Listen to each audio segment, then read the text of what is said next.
이명박 정부 최고 실세로 군림했던 신익의 좌장 이재호.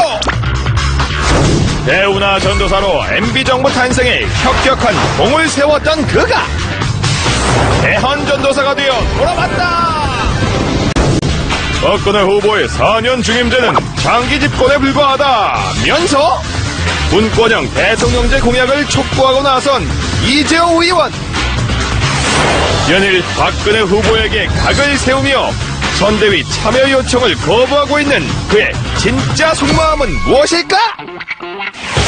대선까지 이제 남은 시간은 35일. 킹메이커 이재호는 과연 박근혜와 한 지붕 한 가족이 될 수 있을 것인가? 새로운 정치 세력을 꿈꾸는 왕의 남자 이재호 의원을 지금 바로 만나보자.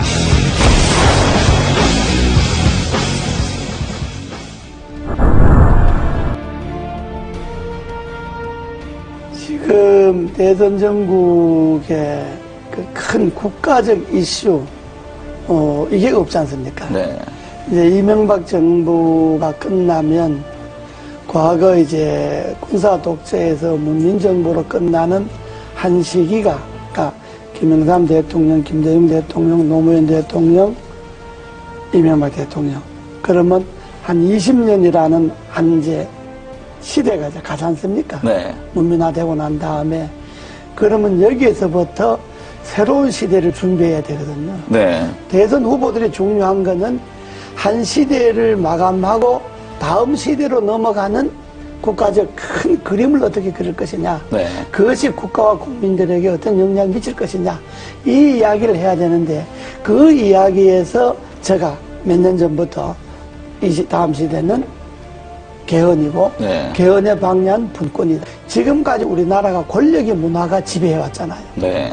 그러니까 큰 권력이든 작은 권력이든 나라의 구석구석에 권력의 힘이 다 이게 미쳐서 그 권력의 힘에 뭔가 좀 가까운 사람만이 뭐 돈을 벌거나 자리를 차지하거나 뭐 이런 소위 나라 풍조가 됐잖아요. 네. 이제는 이러한 권력의 문화를 내려놓고 정말로 사람의 문화, 인간적인 문화가 나라 전반에 한번 골고루 퍼져야 된다.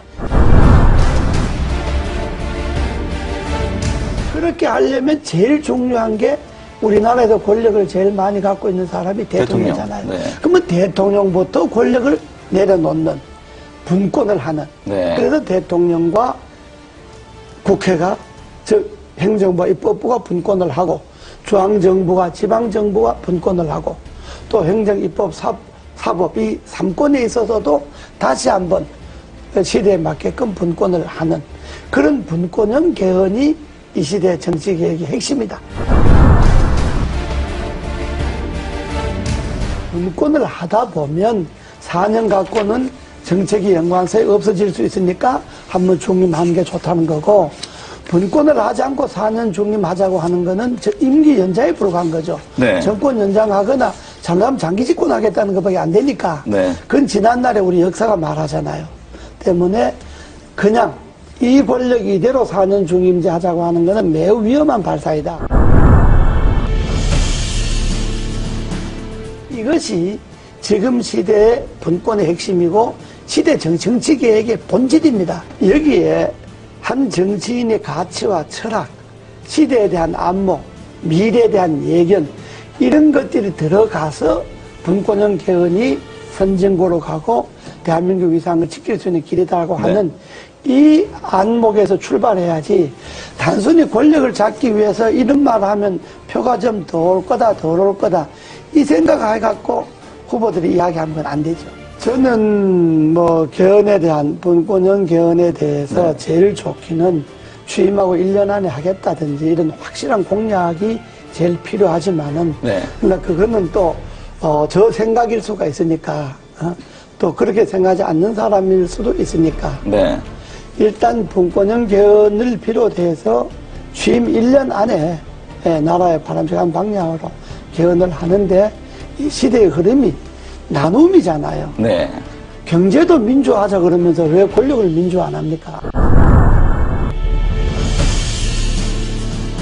지금 의원들이 분권형 개헌 추진 국회의원 모임을 네. 하나 만들려고 여러 여야 의원들이 만들자고 제안이 많이 들어와서 네. 아마 곧 그게 옮겨질 거예요. 하나의 또 세력 개헌 행보의 종착점은 개헌이고요. 네. 분권형 개헌이 되게 하는 네. 게 종착점이고, 되면 저는 제가 주장하고 생각했던 것이 되면 그걸로 이제 정치인이 역할을 다 하는 거고, 네. 다만 정치인들에게만 맡겨서는 정치인들이 개인의 이해관계에 따라서 개헌을 생각하니까 국민들이 힘을 모아서 이 시대의 요구인 분권형 개헌을 하도록 하자. 네. 그래서 전국에 이제 한 4,000명 정도 모여서 창립대회를 했죠, 국민연합. 네. 그러고 이제 16개 시도 분권형 연합이 21일 날 이제 결성이 다 끝납니다. 지금 한 8개가 결성이 됐는데, 끝나면 각 시도, 시군 분권형 개헌 국민연합 대표들이 한 1박 2일 모여서 장시간 네. 토론을 할 겁니다. 대선에 네. 분권형 개헌 문제를 어떻게 할 것이며, 또 대선 후보들 간의 이 주장을 어떻게 관철시킬 것이냐 하는 것들을 아마 전국 시도연합, 시군연합 대표들이 모여서 네. 한 1박 2일 정도 세미나를 합니다. 국민연합의 대표들이 따로 있고, 국민연합은 내가 주장하는 가치와 철학을 그게 이 시대 흐름에 맞다라고 생각하는 사람들이 네. 전국에 11만 명이 지난번에 분권형 개헌 청원을 했잖아요. 네. 지금 서명 받은 게 한 100만쯤 됩니다. 네, 벌써 그렇게 늘었습니까? 예, 이게 네. 이제 300만 서명을 받으려고 하는데, 분권형 국민연합 각 시군 대표 이 사람들은 정치를 안 한 신인들도 많이 있고요. 정치권에 있었던 사람들도 있고. 네. 그러니까 정말로 이 분권이 맞다, 시대 흐름의 분권이 맞다라고 생각하는 일반 국민들이 참여를 해서 11만 명 쉽게 네. 발견해 서명해서 개헌 국회 청원 나오고. 그렇다면, 일반적인 그런 제야단체, 연합, 이런 정치단체가 아니고, 네. 하나의 가치를 두고 뭉친 그러니까요. 그런 시민들, 국민들 그러니까 정파를 모임이기 떠나서 때문에. 가치 제안으로 하겠다는 그렇습니다. 거 아닙니까? 모임이기 때문에 그거는 지금 발기인으로 개헌 청원한 것만 해도 11만 명이고, 지금 거기에 가두 서명을 한 사람만 해도 100만 명이 넘으니까, 아마 국민연합의 결정이 어느 정도 효과가 있을는지는 아직 모르겠습니다만은, 그러나 대선 전국에 간과해서는 안 될 거예요.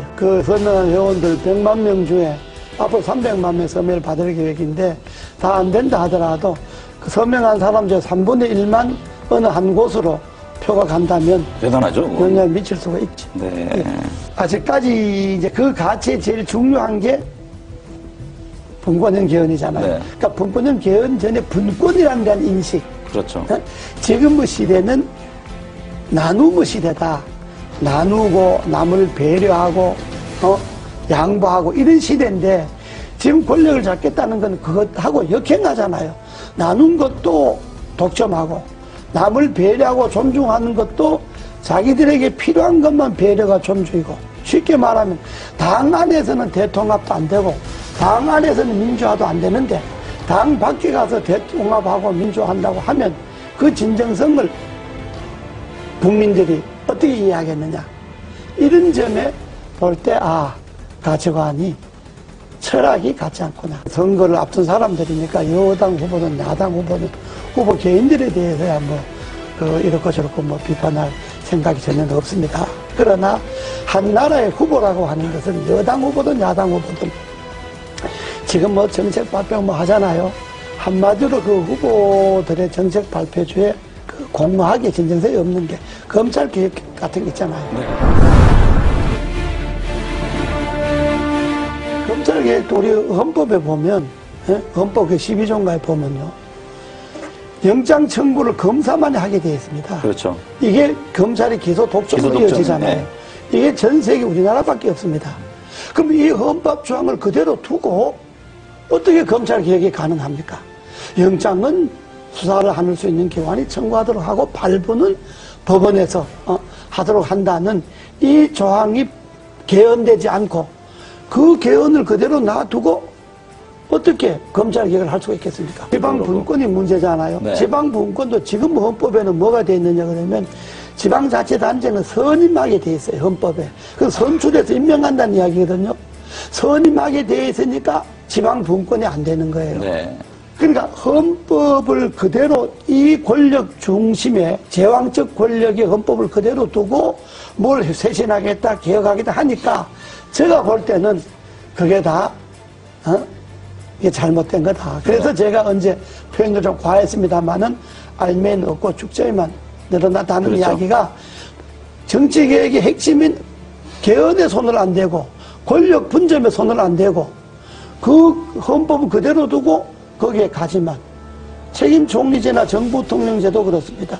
현재 헌법을 그대로 두고 대통령이 총리를 임명하고 해임할 수 있는 권한을 갖고 있는데 어떻게 총리인데 권한이 갈 수가 있겠습니까? 한계가 있는 거죠. 저는 이번에 그 검찰 개혁에 있어서 핵심은 헌법에 소위 검사만이 영장을 청구할 수 있다든지 네. 소위 기소 독점이 이거 없어져야 된다고 보는 것이 핵심이다. 예, 헌법 안에서 검찰의 그 독점 권한이 없어지지 않는 한은 그건 뭐 어떤 계획도 될 수가 없고 말씀을 지금 들어보니까, 예. 경찰과 뭐 검사 수사를 두고 경찰 다투잖아요. 네.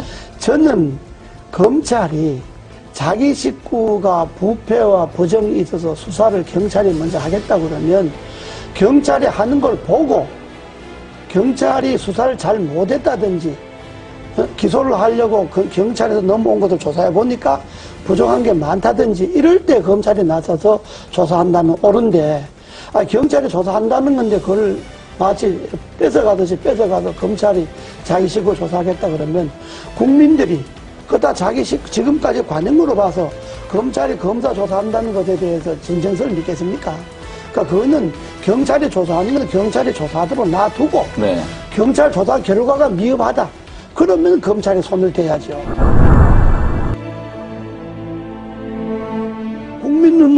국민이 눈높이에 자기를 맞춰서 정치를 해야 되는데 되게 정치한 사람들 자기 눈높이에 국민을 보고 그렇다면 국민이 동의가 있으면 헌법도 무슨 뭐 국민이 동의가 있어서 개헌한다. 아니 당연히 국민이 뭐 안을 내야 동의를 하든지 반대하든지 하죠. 네. 국민들이 무슨 분권을 하라든지 뭘 하든지 안을 국민들이 냅니까? 정치권에서 이런 안을 내야 그래야 국민들이 동의를 하든지 반대를 하든지 하듯이 안도 안 내놓고 뭘 갖고 국민들이 동의를 합니까? 네. 그것처럼 그런 것이 다 국민들로 볼 때는 진정성이 없는 이야기다 이런 이야기.